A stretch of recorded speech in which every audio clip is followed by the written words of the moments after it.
Hello and welcome to Raw Chatter. And I've got a very different episode of the podcast for you today, and one that I have to say I am so excited about.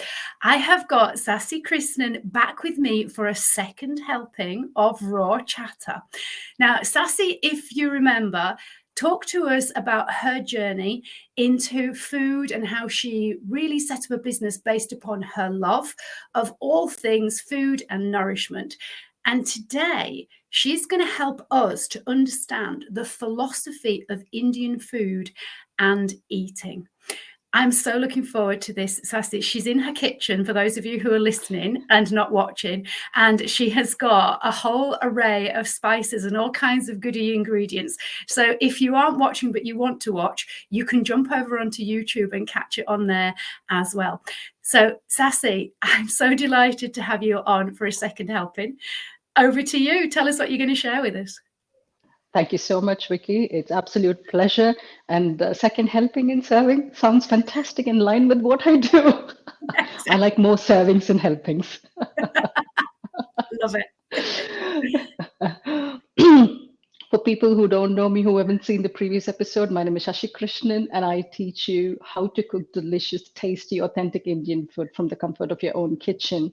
And all my recipes are family recipes based on tried and tested. And one of the main ethos of the business is, if I don't cook for my family and friends, I don't teach it. It's as simple as that. Love that philosophy. Brilliant.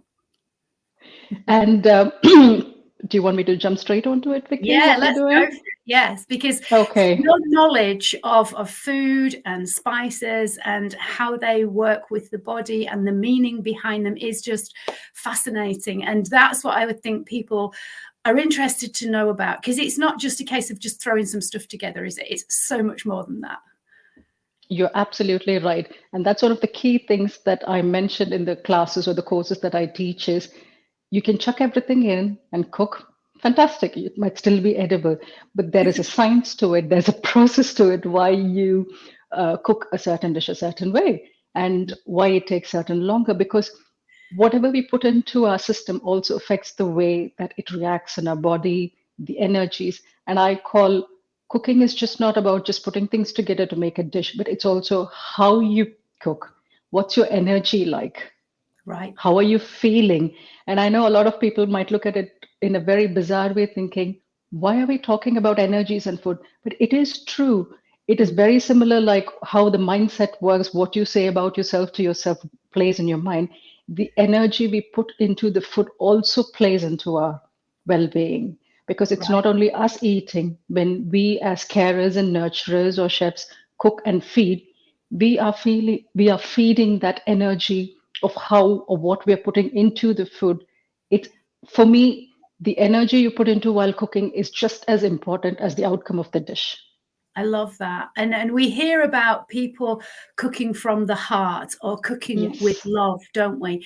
And the food genuinely comes out differently to you just being a bit slapdash and you wanting to just shove something in your face because you're hungry. They're so completely different, aren't they? So this is part of the whole philosophy, isn't it? Because it's the care and attention. It's the understanding, as you said, the science behind putting stuff together and cooking it in the way that it's cooked. Absolutely. And I also understand and recognize, and I want to point that at this time is, I know some people will say, oh, maybe you understand, but I don't. I totally understand that. Sometimes it's just a lack of understanding. But when you don't understand, it doesn't have to be a negative thing, because you're always willing and open to learning. So a little bit of understanding, but I always say, if you're in a real bad mood and you really think like, I just do not want to cook, or you've got that negative mindset, I personally say, please avoid cooking. That's the worst you can do for yourself. Right. I like that. Get someone else to do it. Get someone else to do it, or eat something else that is already there. It's okay once in a way, indulging in yourself, because I find eating the occasional freezer food is okay than having that negative mindset and grumpy, especially when you're grudging from the heart. It has a very different feeling. And I know unless you've experienced it, it's very hard for me to explain how you would feel. But I am feeding that energy into my family. And I do, it's almost like I call it as a slow poison. I'm sorry to use that word. I call it as a slow poison. I don't want to sound morbid, but It is, because Yeah. it's just not us talking about ourselves bad, but it is the food, and it is what you eat and what you're eating and putting into your body. It's the vehicle that you're functioning, and it is a life, it is a being. Absolutely. So be mindful, be mindful. It's just not about eating mindfully, it's about how you cook your food mindfully as well. So there you go. Take that top tip away, folks. Do not cook if you're feeling angry, resentment, holding a grudge, or you're just grumpy. It's not a good plan, because you're going to pass that energy on. Great job. Absolutely. And I would like to get you a sneak peek into the kitchen, or into my kitchen and to my life, as to what I do. So hopefully it will help people understand. And we talk about Indian food and healthy eating, but perhaps I'm not sure how many people know I mean, we are all aware of legumes and pulses and lentils, but I'm a yoga practitioner. I practice yoga, so I also bring in the well-being. But in Indian food, it goes deep beyond. If you dig deep, the Ayurveda, because it's a lifestyle. Ayurveda is just not about eating healthy, and perhaps not many people know, but it is also your lifestyle. Yes. How do you eat? When do you eat? Why do you eat? Right. What kind of food do you eat? So I tend to, I mean, this is a quick hack. People who like chickpeas, yeah, chickpeas, but there's two different types of chickpeas. I sprout my legumes or Right. lentils, some of them. And So that is I'm just so, going to butt in for 1 second, because I know that this is something that comes up for quite a lot of people, and they get a little bit confused between what's the difference between a pulse and a legume, or are they the same thing? legumes are, that's a great question, because I had that for a long time. I had that down. Legumes, from my understanding, is with the pod, like the piece in a pod, that's a legume. The piece Right. itself is a pulse. Right. That's the There you go. fresh one. Perfect. That's a really clear explanation, folks. So if it's got the pod still on it, we're going to call it a legume. If it's got the pod off of it, it's a pulse. Yeah, and I think most people think that beans are pulses, but then of course there's always anomalies, because you've got some beans that come in a pod, so it gets confusing. But you Absolutely. sprout yours, and this is something that Absolutely. is really easy to do, isn't it? Do you want to tell people just how simple that process is, and more importantly, why? Why do you sprout them? Yeah. The sprouting, you need, like, let's take the example of chickpeas, because that's a very popular, common one that people understand. It's Yeah. dried chickpeas. You wash it well, always, whether it's rice or any lentils, you wash it well. You let it soak for a minimum of 8 to 10 hours. It Right. has to soak in plenty of water. That not only expands, it soaks, but it also brings out any acids in it out. And then after 10 hours, let's say, for example, you wash it well again, drain Yeah. the water absolutely, completely, use a sieve, drain it completely. And then you use like a cheesecloth or a muslin cloth. Yeah. And then you put that in with a little bit of airing space and put a lid on into a dark place. You don't want it to be too tight, but it's got to be sealed. So it And seals. what we're doing is, and it's got to sit in a dark place. You don't need particularly like an airing cupboard. A warm place is good, but it doesn't have to be, So but a any dark cupboard, place. basically. Yeah. Any cupboard away from sunlight. Right. That's the key. And what that does is it starts to sprout. Let's say in winter when it's cold, it takes up to 48, 2 to 3 days. In summer, in 24 hours, it's sprouted. Wow. And what that does is, chickpeas is high in protein. We all know that. But Yes. you also, some people say, oh, I find it a bit bloated when Yeah. I A bit eat hard on the chickpeas. digestive system. It's Yes. hard. By sprouting, you are not only upping the nutrient level by almost more than 50%, if not 100%, but Brilliant. it eliminates the bloating. Now, I'm not going to sit here, and I'm not a nutritionist, as you know, but I'm not going to say it's going to 100% take away, but it does take away a lot of it, because it's much lighter on your digestive system. It's great for your gut health. Yeah. And the little sprouts that it does look like it. I'm going to show you here. I've got, Right. So for people who are watching, Sasi's showing us some chickpeas that look like they've oh, got little tails. Right. But those are yes, the sprouts on them. Yeah. I can see those that. are the Brilliant. sprouts on them. And Yeah. then once you've done a batch of it, and then if you think during summer it's really drying up, just open it and sprinkle a little. There needs to be a little bit moisture, but not water when it's But not water. sprouting. Right. Otherwise, it can get spoiled. And after 2, 3 days, you will see beautiful sprouts just coming like a plant. Right. It's really like a new life coming out. I Amazing. get excited every time Yeah. that I see the Yeah. sprouting. Brilliant. And You do that. You can use a portion of it. Of course, you've got to cook it because chickpeas can't be eaten just after sprouting straight away. You still need to cook it. Right. But one of the tip that I can help or share here is take a batch, put it in a freezer bag, put it in the freezer for a later use. Brilliant idea. Right. So you could I sprout always, and then save some so you don't have to cook them straight away. absolutely. And Brilliant. that's what I tend to do. I'll show you. There is one other called brown chickpeas. Right. If you don't know about brown chickpeas is even better in terms of your health quotient. If let's say the white chickpeas was 100%, this is 125%. And this is how the brown chickpeas. Oh, they look quite cool, don't they? Yeah, yeah. So Sasi's showing us the chickpeas that are now a proper brown colour with the little sprouts attached. This is a brown chickpeas itself. It's a different chickpeas. Right. So I'm just going to ask you, if people are thinking, well, where do you get dried chickpeas from? Are we getting them just from the supermarket? Are we getting them specifically from an Asian food store? Does it matter? If you can find it from the local supermarket, which I think, like, let's say, for example, probably Sainsbury's, Tesco's in the Asian or the respective world food aisle, you do tend to find the dried chickpeas because both the white and brown chickpeas are dried ones. Right. You will find them. So if you find them, absolutely. If it's not there, then any Indian supermarket is fine. Yeah. Brilliant. Brilliant. And I'll show you one other lentil which probably is not used much in the Western world. It's called green gram dal. It's called green mung beans in the Indian supermarket. It's another lentil, but it's one of the most nutritious even without sprouting. Okay, cool. So people who want to eat healthy or want to use, let's say if you have the same recipe but want to use a different lentil, but I sprout them as well, and this is how it looks. Oh, look at those. They look really cool. Yeah. So these, for people who are, they look a little bit like black beans, don't they? The same sort of shape as black beans, but they're green as opposed to, and they are sprouting in the same way as the chickpeas do. Yeah. Absolutely. But the green mung, even if you don't sprout them, it's okay because it's still good. But sprouting, it makes it even better. The good thing with the green mung lentil is you don't need to cook if you don't have the time. You can just make like a quick dish, season it, and then eat it. That can take it. So that's a real time saver for people who are very much don't want to cook every single night. They can utilize that in something dead easy. Yeah, fantastic. And you can add it to your salads, to your soups and everything. But those are the few ways. And I tend to have at least 4 or 5 different sprouted lentils in my freezer. And I make a dish called sundal, which is very protein rich, very simple South Indian, which uses basic spices. And I'll show you the spice box from my kitchen, and I call it my best friend.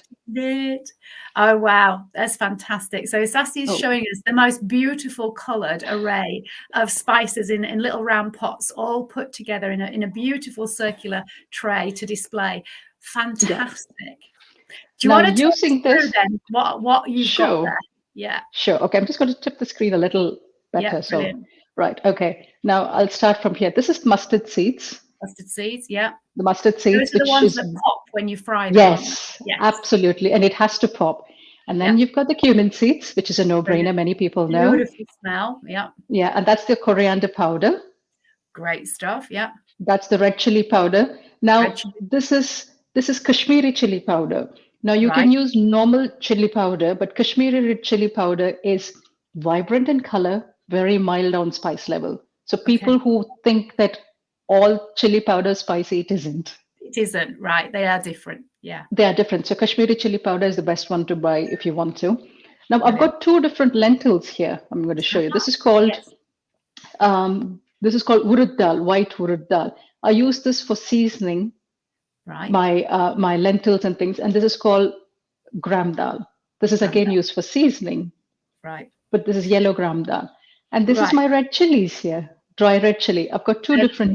This is Kashmiri red chili, but there's also a different one which is a bit round in color. This is the slightly spicier one. The Kashmiri red chili is not spicy, so I'll show you those. He's quite long, isn't he? The Kashmiri one. Yeah. And the little Kashmiri ones are the more spicy ones. Yeah, this is more from the South Indian cuisine. Right, fantastic. So in the south of India, if you go, this is what it's mostly used. But I've got 2 different. Now, using the spice box, you can minimum make 10 dishes. Wow. Vegetarian, vegan. You can use coconut oil. Yeah. You can use sunflower oil. I know that's not everybody's favorite, but for some dishes, because it's a neutral oil, it takes on the flavor more. You can also use gingerly oil, Yeah. or if people are not allergic, groundnut oil. And Mhm. sundal is a very quick recipe, as I said, with the sprouts, or even without sprouting. Just using this box, I use the same recipe but different lentil or legume, and you've Brilliant. got a protein snack ready. Fantastic. Absolutely. Really, really cool. How exciting. So just that box and you've got a vast array of opportunities to make all kinds of dishes. Yeah, and one other key thing is turmeric. I've got the turmeric separately because it's the color and the stain, so I tend to keep it. So turmeric is one other thing you would want in your kitchen. And turmeric is kind of often regarded as a superfood in so many ways because of the benefits that it has within the body, particularly for circulatory issues, for heart health, for anti-inflammatory properties. It's just a good guy for everything. So if you're not a turmeric fan, folks, become one. It's so good for you. I mean, absolutely. And I like the word that you use, super Yeah, food, because turmeric is. it And is. one other key thing I would want to add from the turmeric front is it's not only good for your gut health, but people use meat, especially in India. I mean, I'm a vegetarian, but I cook You cook non-veg for meat. my husband and son. I cook meat. My mother-in-law, or pretty much most people or homes in India, when there is meat involved, let's say chicken or lamb, seafood, they tend to sprinkle a little bit of turmeric on top of the meat and let it sit for 15-20 minutes, then rinse it off. What does that do? Yeah. It eliminates any bacteria, it takes away any odor, because sometimes when you reheat meat, there could be a smell. Yeah. And especially if you're a vegetarian who is cooking meat for people and you're not necessarily used to that smell, that can be pretty overpowering, can't it? Yeah, I mean, it is overpowering. Even when you reheat, even people who eat meat, you reheat your meat, sometimes there's a little bit of smell. It could well be. So I Yeah. would say, even in terms of health benefit, not only are you consuming, but it's great if you want to add it because, as you said, antiseptic, it's also antibacterial as well. Yeah. So you just apply a good amount. What I tend to do with chicken is just pierce them, remove the skin, pierce them, add a little bit of turmeric, rub it in, just let it sit for 20 minutes, Amazing. wash it off. Yeah. Absolutely no odor. Top tip. Loving it. Loving it. Yeah, so it is that superfood. But on the Yeah. superfood level, when it comes to lentils or pulses, I've got one other, which perhaps people would have never heard of. But this is part of Ayurveda as well as one of it's called the humble grain or the humble lentil, which is used very strong. It's called horse gram Right. lentil. And this is how it looks like. Okay. So it's almost like a kind of a light brown lentil, isn't it? Yes. Yeah. Yes, it's like a light brown. Small I mean, lentil. it's Yeah. called horse gram. I think it's a funny thing to say because in India they say, oh, once you've eaten, you get the strength of a horse. Love it. Right. Okay. So it's a superfood in terms of nutritional value. Oh, absolutely. It is superfood. I would put it high even ahead of others. But because when you're not used to, I would say start in moderation. The process is the same. You soak it minimum Mhm. 8 to 10 hours. You can Yeah. sprout it. If not, Right. you have to cook it and then you have to eat it. But when you start with this one, when you're not used to, start it very on small quantity. And one of the other tip I would say is if you're eating with lentils and pulses, Mm. asafoetida. Okay. Tell us more about that. This is let's say this is like a gum that's been taken off. It's asafoetida, it has a name and it's been used, it's an oleo gum raisin and it's obtained from the exudates of the roots of the medicinal plant. And this is used where there is lentils, pulses, potatoes, which makes you gassy and bloaty. A good squirt when you're seasoning. Adding this aids in digestion, helps in Ooh. better assimilation of food. Okay, I'm loving this. So where do we get this from? Because this is something that's new to me. Yes, in the supermarket, it's yellow in color. It's still on the spice aisles, but it's yellow in color. But I particularly like this brand. Right. It's in the Indian supermarket. And for those of people who are listening, don't panic if you can't see what it is. This is a white tub that's going to have some powder in that Sasi's explained that if you just sprinkle it on, will help with digestion. And we'll put a link to it and the name of the powder in the show notes so that you'll be able to go and find it. It's very strong. It's very pungenty. So a little bit of skirt, but as I said, in oil when it's warm, then it helps in digestion. It also gives a great aroma. Okay. And there is a solid version, which is actually the main important version. It's part of diabetes as well. My mom takes a little bit of the not the powdered one, but the whole one. She just makes a little bit of it in warm water every day in the morning. Right. For diabetes. So it's called hing sometimes in Hindi. So in Indian supermarket, it might be written as hing, Hing, but it's also asafoetida. But you definitely get in the supermarkets. Brilliant. It's in the yellow color. It is. Thank you for that. That's brilliant, because I know a lot of people do almost avoid pulses because they find that they do give them gastric upset, whether it's wind or bloating, or they just feel that they're a bit heavy and their body's just not breaking them down. So if they can combine sprouting, which helps the process, and also this too, then chances are that you're going to have a whole new relationship with lentils and pulses. Absolutely. I think, as I said, I'm not a nutritionist, but I can pretty much confidently say 50% of your problem is solved in the first level itself. Nice. Using just these two, sprouting and using asafoetida. Yes. Fantastic. And a lot of people have never heard of this stuff. I know a lot of people know and they've heard of doing sprouting, but they don't necessarily understand what are the benefits of it fully. So you've really explained that beautifully. Thank you. You're very welcome. And this is one of the favorite thing is when people say, oh, Indian food. And that is why I love to teach what I practice, what I eat, and what it helps. Sometimes, as I say, once you know something and you've tried, you find empowerment there. You find it liberating that you can try new things rather than the same boring stuff. Absolutely. But these are things accessible and easy to do and eat rather than reaching out something from a ready-made supermarket. Fantastic.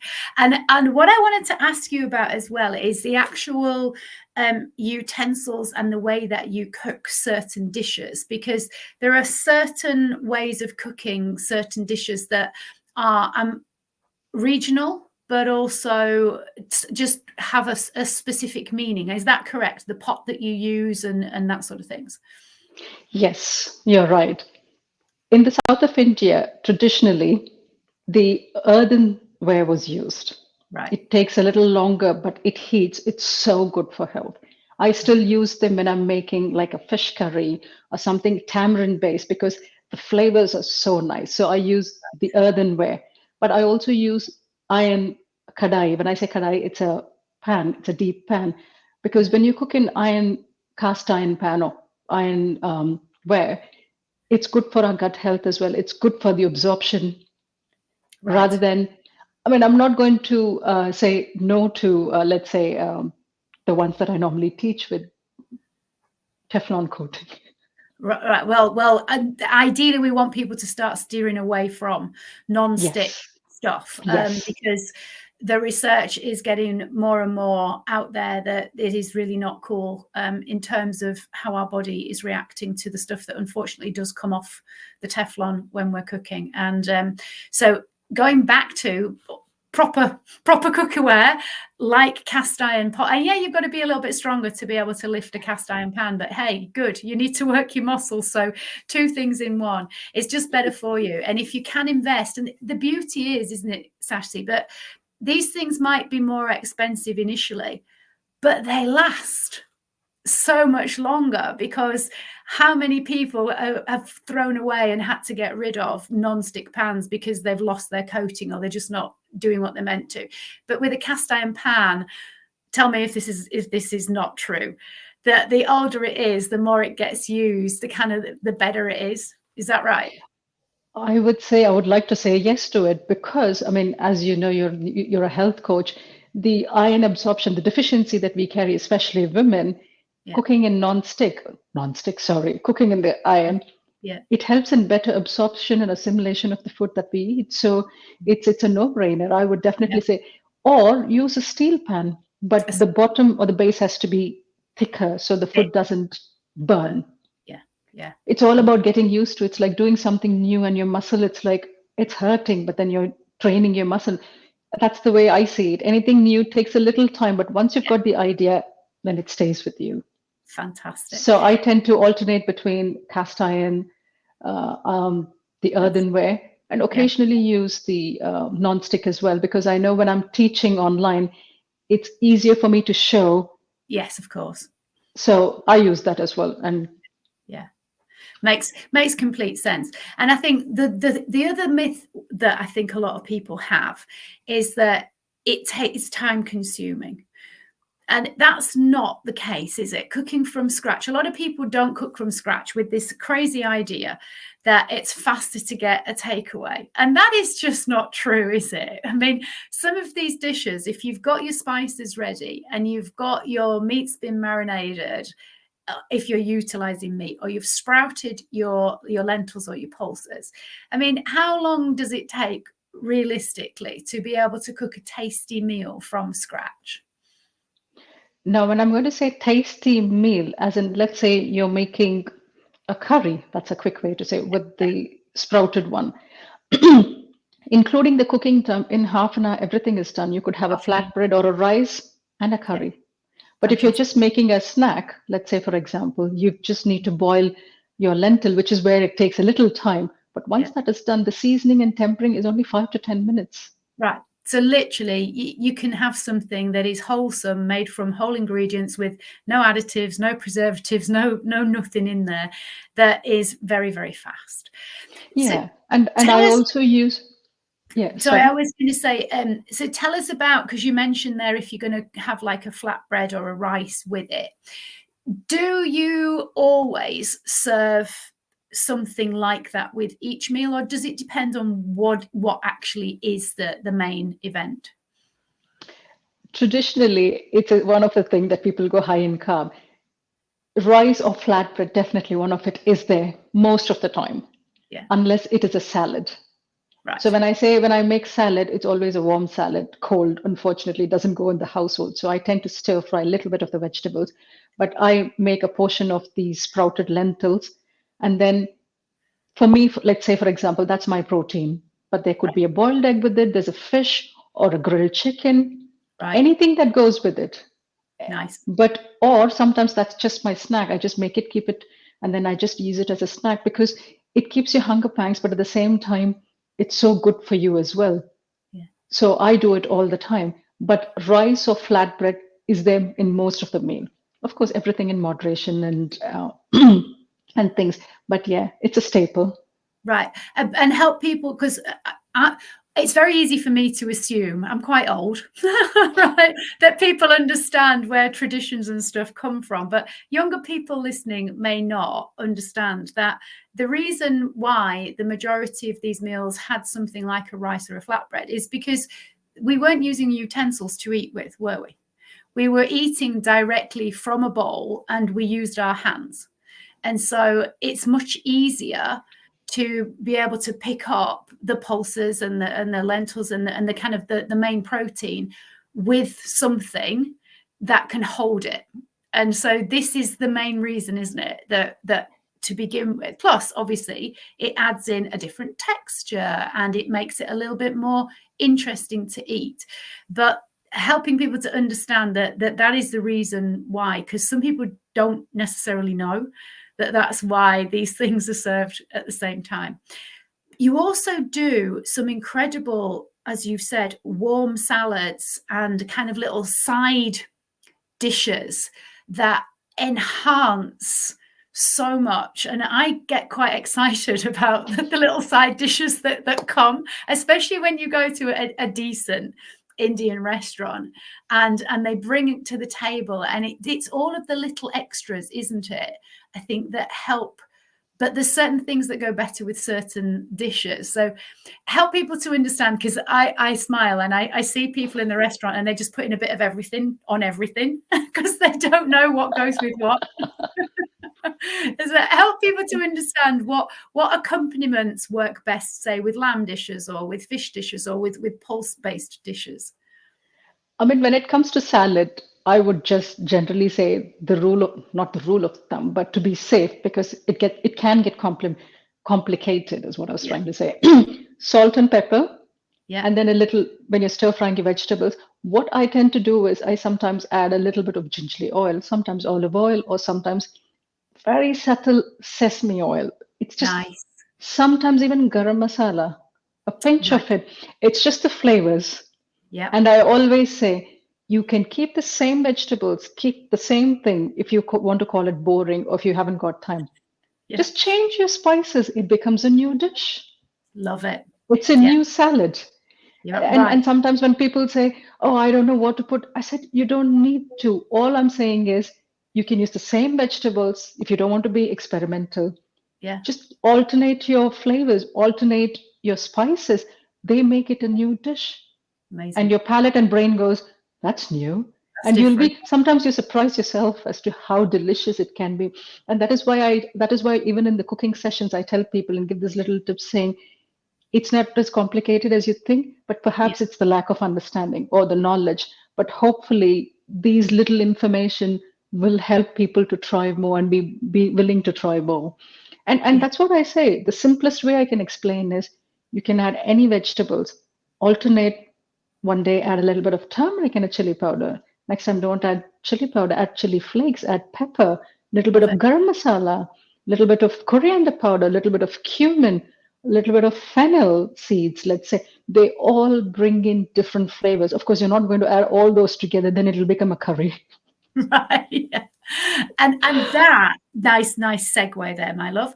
A lot of people do just think that Indian food is just curries, and it is so much more than that. I mean, especially kind of in the Western world, we're very kind of stereotypical. It's like Indian food equals curry, and it's like that is so not the case, is it? There's so much more to it than that.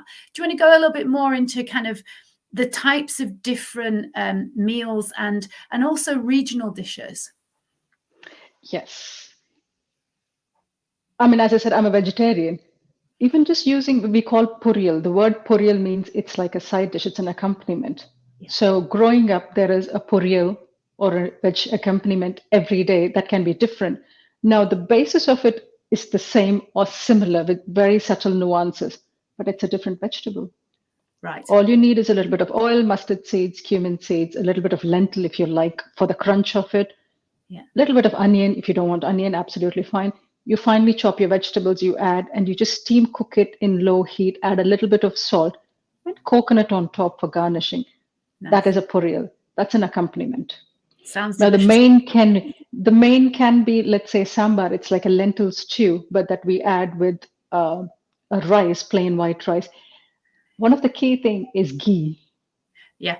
Love ghee. Brilliant. Ghee is synonymous. It's very good for health, of course, when it's made from scratch Yeah. or made at home, which is very easy. Yeah. A little bit of ghee, plain white rice, hot ghee, and you can add this little bit sambar. If not, mix the puriyal directly to the rice and eat. It's absolutely tasty. Sounds delicious. Yeah. There is different kinds of puriyal. I mean, I make it with just beans or just carrot or combination of beans and carrot or combination of beans, carrot, cabbage, and peas, So you've got broccoli, lovely colours in potato. there.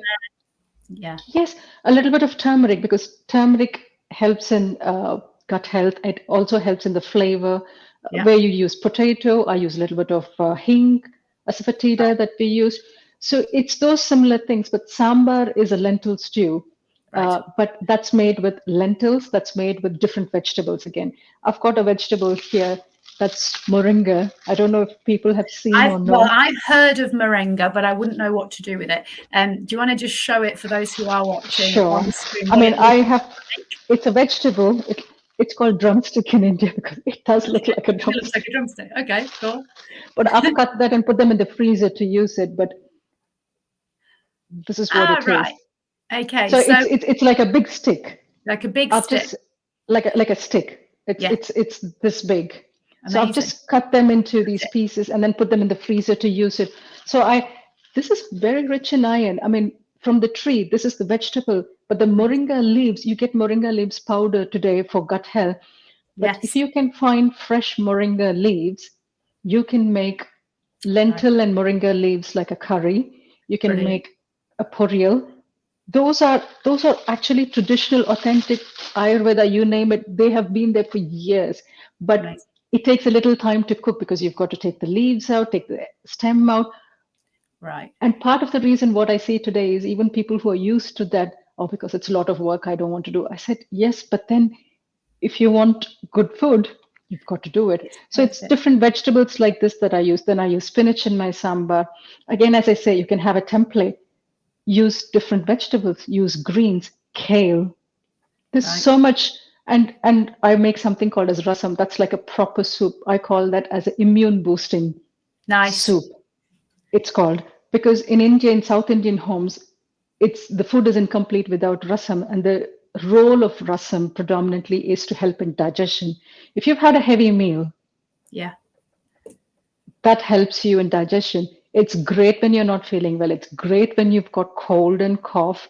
Those are Right. fantastic things. So these are my day-to-day home meals. As I said, you can use the same template, just use different. It's a new dish. Yeah. And I make different kinds of poriyal, different sambar and rasam, depending on what I'm doing. Then I'm making meat.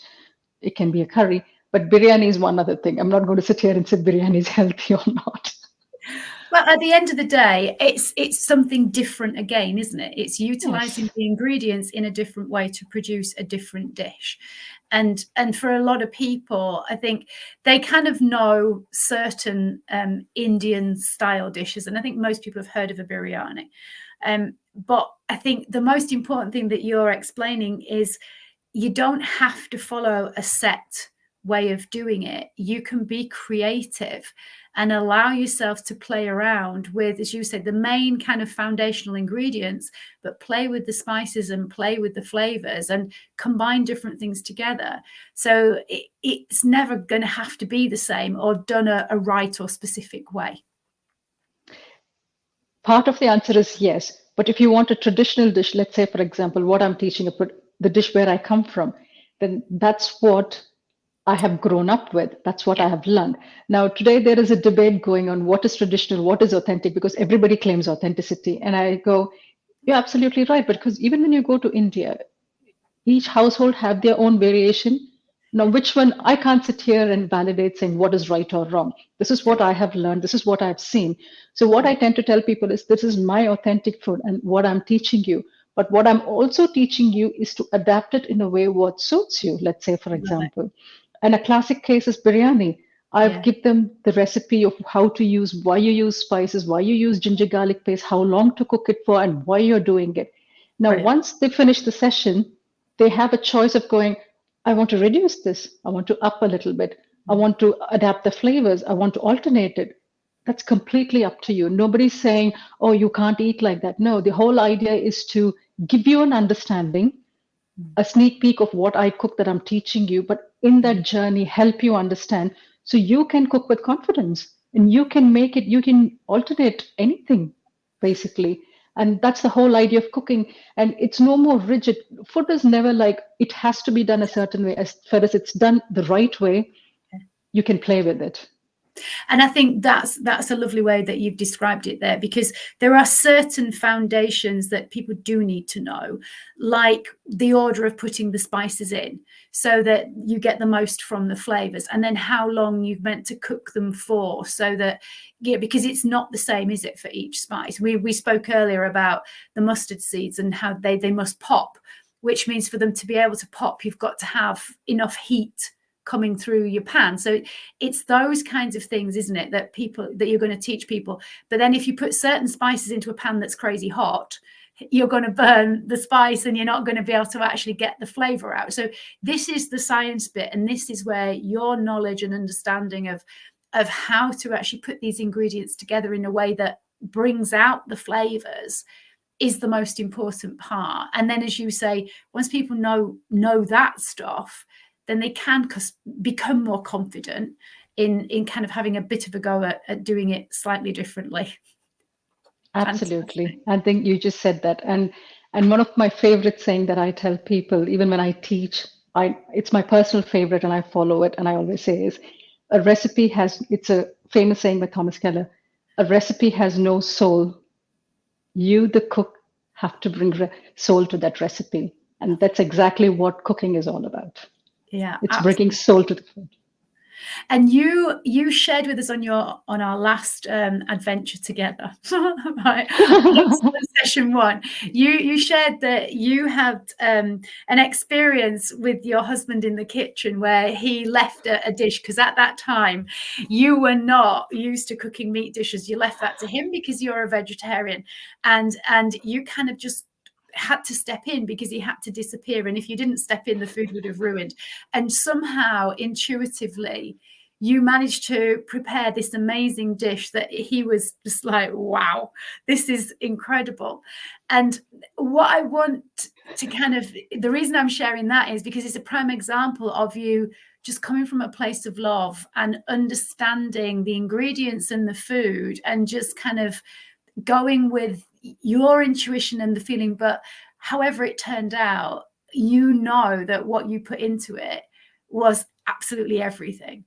And I think that's what you're sharing here, is that it's the energy and it's what you put in that really makes the difference, isn't it?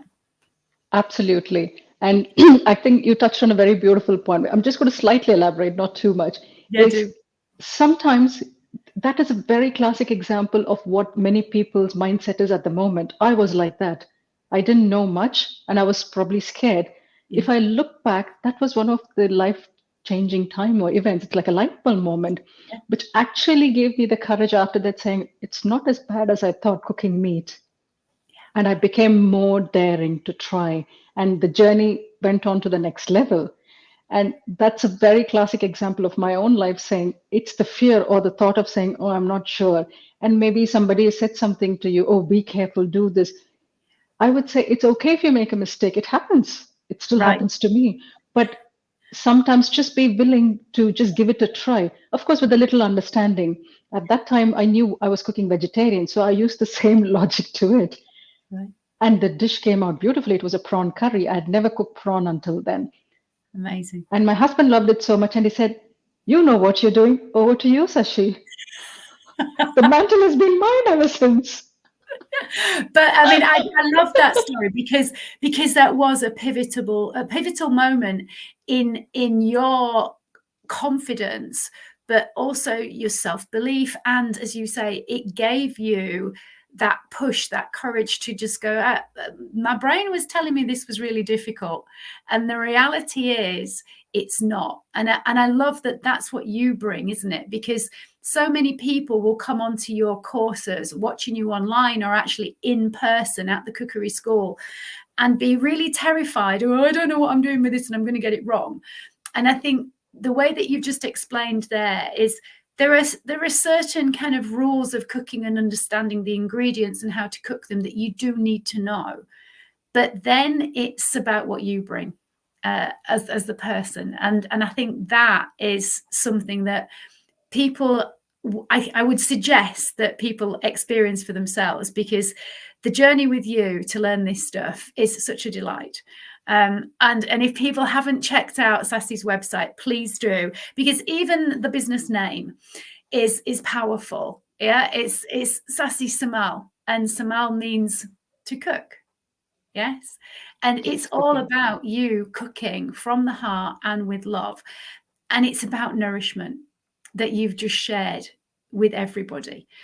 So tell people a little bit more about any courses that you've got coming up or what you've got planned for the rest of this year, because I'm sure people, having listened to you today, will be wanting to know how they can get a bit more sassy. Thank you, Vicky. Yes, there is 3 more cooking sessions coming up, which is probably 1 in April and 2 in May. I'll share the link with Yeah. you. And I haven't scheduled yet for the second half of the year, which I will. I just taught biryani session on Sunday. It was fantastic.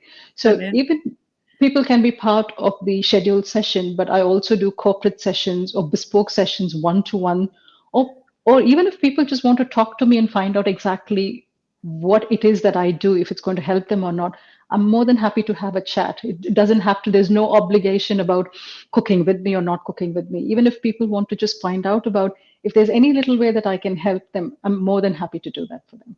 There you go. You heard it from the lady herself. Don't be scared to ask. Don't be scared to connect with Sasi and have a conversation. She is on LinkedIn, and I'm guessing you're on Facebook and other social media channels as well. And of course, there's a contact form via her website. Sasi, it's been an absolute pleasure. I, for one, can't wait now to come to one of your courses and actually learn how to properly cook real, authentic food the proper way, the Sasi way. Once again, it's been my delight to have you on Raw Chatter. And just remember, folks, as far as we know, we only have one life and one body. Look after it, because it is looking after you. Thank you, Sasi, for being with us. And until next time, folks, just remember, if you have found this episode helpful, or you think somebody else may find it really, really helpful, give us a like, subscribe, and pass it on to them, because the more we can spread the word about this stuff, the more we're going to help each other to feel nourished and happy. Thank you. Thank you, Vicky.